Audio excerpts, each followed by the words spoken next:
Kisah orang-orang besar tidak pernah dilalui dengan situasi yang mudah. Semua biasanya dimulai dengan situasi kesulitan yang luar biasa. Kesulitan itulah yang menempa seseorang dengan begitu kuatnya, sehingga pada akhirnya mereka yang ditempa menjadi manusia baru dengan pemikiran yang out of the box, karena terus berusaha dengan tidak mengulangi kesalahan-kesalahan sebelumnya. Elon Musk, salah satu orang terkaya di dunia, pernah ditolak kerja di perusahaan internet besar, sehingga dia akhirnya membuat aplikasi sendiri. Mark Zuckerberg, pendiri Facebook, pernah bolak-balik gagal sebelum akhirnya satu karyanya diterima orang sedunia. Dan banyak lagi kisah orang besar yang memulai semuanya dari jatuh bangun dan akhirnya sukses karena proses dalam kesulitan itulah sesungguhnya kekayaan mereka. Di dalam negeri juga banyak kisah-kisah kesulitan serupa dan berakhir dengan situasi yang bahagia. Dan dari semua pelajaran itu, kita akhirnya mengerti bahwa untuk menuju sebuah puncak, seorang manusia itu harus diuji dulu dengan segala macam bantingan, hinaan, kesulitan, dan segala macam pil pahit yang harus ditelan demi sebuah tujuan. Banyak teman-teman saya yang dulu membela Jokowi, sekarang seperti ragu ketika ingin membela seorang Ganjar. Kenapa? Karena Ganjar petugas partai katanya. Karena Ganjar manut sama ketua umumnya katanya. Karena Ganjar nggak bisa apa-apa tanpa perintah dari Bu Mega katanya. Mungkin teman-teman saya itu harus flashback kembali ke masa-masa awal ketika Ganjar belum diumumkan sebagai calon presiden dari PDI Perjuangan. Ganjar itu tidak ujuk-ujuk jadi calon presiden atau mendapatkan posisi itu dengan mudah. Tapi justru karena jalan itu sendiri terjal dan sangat susah. Ingat nggak ketika itu PDI Perjuangan memang ingin mencalonkan nama Puan Maharani, putri Bu Megawati sebagai calon presiden. Tapi ketika masuk di hasil survei, nama Ganjar ternyata mendapatkan tempat teratas yang diinginkan oleh masyarakat.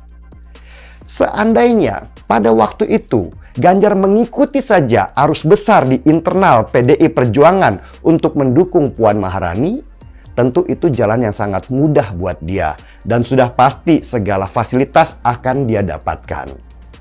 Tapi enggak, Ganjar sudah diisukan di internal bahwa dia adalah batu sandungan buat Puan untuk dicalonkan PDI Perjuangan sebagai calon presiden. Coba pikirkan, apa yang kurang dari Puan pada saat itu? Dia anak Megawati, cucunya Bung Karno, ketua DPR RI, pernah menjadi menteri. Semua fasilitas dan semua kekuatan itu ada di Puan yang menjadikan dia sebagai calon yang begitu kuat oleh sebagian besar elit PDI Perjuangan. Dan hanya Ganjar yang bisa menghalangi itu. Sehingga dia digebuk dari segala arah di dalam partai. Dijauhi, dimusuhi, bahkan sempat dilarang keluar kota karena dianggap terlalu berbahaya. Saya ingat banget ketika itu. Bambang Pacul dan Trimedia Panjaitan, rekan dalam partainya sendiri, sibuk menggebuki Ganjar karena mereka ingin membela Puan. Mereka bukan hanya menghina Ganjar di publik, tapi juga berusaha menyingkirkannya dari dalam partai. Tetapi menariknya, Ganjar menerima itu semua tanpa berusaha menjelek-jelekan partainya. Bahkan yang menarik, di saat banyak partai tahu kalau Ganjar sedang dihajar habis-habisan oleh partainya sendiri, beberapa partai berusaha menariknya keluar. Nasdem yang pertama yang mencoba melamar Ganjar. Sebelum akhirnya mereka memilih Anies Baswedan, Nasdem terus berusaha mendekati Ganjar supaya dia mau jadi calon presidennya Nasdem dengan segala iming-iming dan janji manisnya. Ganjar dengan segala perlakuan buruk di dalam partainya tetap bertahan, menolak semua tawaran dari Nasdem. Koalisi Indonesia Bersatu atau KIB dulu juga diisukan, disiapkan memang untuk mengusung Ganjar. Kalau akhirnya dia disia-siakan oleh PDI Perjuangan yang pada waktu itu lebih memilih Puan. Tapi Ganjar sekali lagi, dia tidak bergeming. Dia terus setia pada partainya sendiri, tidak terpengaruh godaan dari luar. Dia begitu hormat pada Bu Mega yang sudah dianggapnya sebagai ibu sendiri. Jadi kalau dibilang bahwa Ganjar itu sangat manut pada partai, ya saya harus membantah.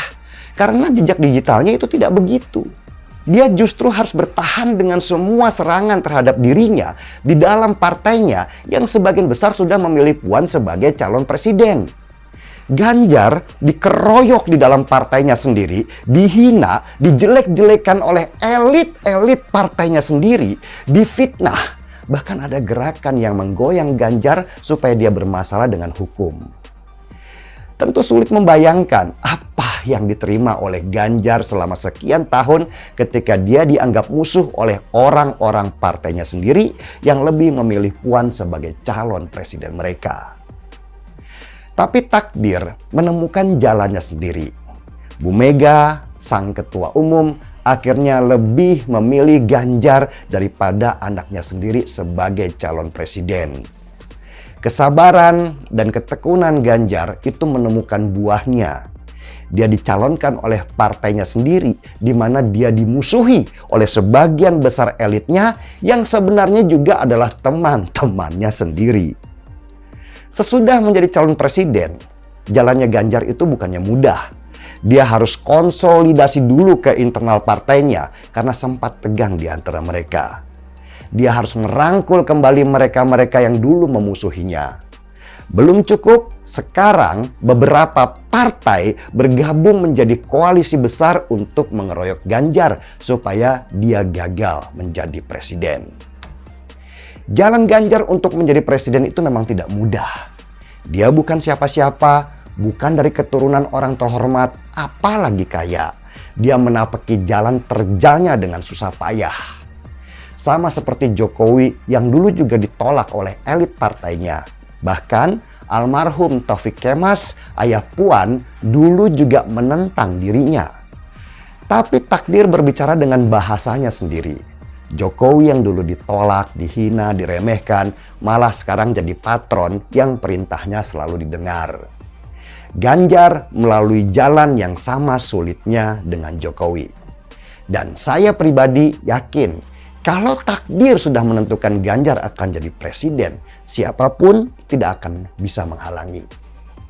Ada pepatah bilang, apapun yang tidak membunuhmu akan menjadikan dirimu itu lebih kuat. Orang-orang besar punya takdirnya seperti Jokowi dan Ganjar. Mau dikeroyok seberapa banyak orang pun, ketetapan alam itu nggak bisa dihalangi. Saya seruput dulu kopinya.